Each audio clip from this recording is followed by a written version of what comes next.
দেখুন এমন একটা কম্প্যারিজন করেছেন যার ৮২টা সেঞ্চুরি আছে, ইনক্লুডিং টি-20তেও তার একটা সেঞ্চুরি আছে বিরাট কোহলির ৩১টা এবং ৫০টা সেঞ্চুরি, সম্ভবত তার টোটাল ৮২টা সেঞ্চুরি এই ১৫-১৬ বছরের ক্যারিয়ারে। Probably the highest run scorer. Sachin Tendulkar ২৪ বছর খেলেছেন, তার বোধহয় সব মিলিয়ে ১০০টা সেঞ্চুরি আছে।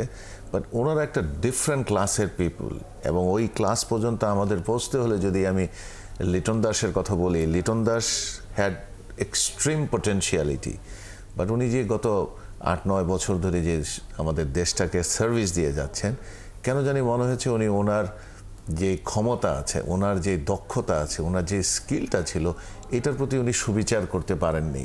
তা না হলে উনিও কিন্তু আজকে টপ ক্লাস ব্যাটারদের মধ্যে একটা হয়ে যেতেন। আপনি যদি ওনার অ্যাক্রস দি ফরম্যাট যদি সবগুলা খেলায় আইসিসি র্যাঙ্কিংয়ে দেখেন, উনি কিন্তু অনেক পিছনে পড়ে গেছেন। বিরাট কোহলি রিটায়ার করার সময়ও কিন্তু ওনার এখন র্যাঙ্কিং যদি দেখেন, স্টিল উনি ওডিআইতে ৫ নাম্বার ব্যাটার্স র্যাঙ্কিং। ওনার যদি টেস্টে দেখেন একটু পিছিয়ে গেছেন, ৭২-এ চলে গেছেন, অন্যটা আরও কিছুটা পিছনে চলে গেছেন টি-20তে। সো এই কারণে কিন্তু টেস্ট এবং টি-20 থেকে উনি রিটায়ারমেন্টে গেছেন। আমি যদি কম্পেয়ার করতে যাই তাহলে আমাকে বলতে হবে লিটন দাসের ক্যারিয়ার কিন্তু এখনো শুরুই হয় নাই। লিটন দাস থেকে আমাদের পাওয়ার অনেক কিছু আছে।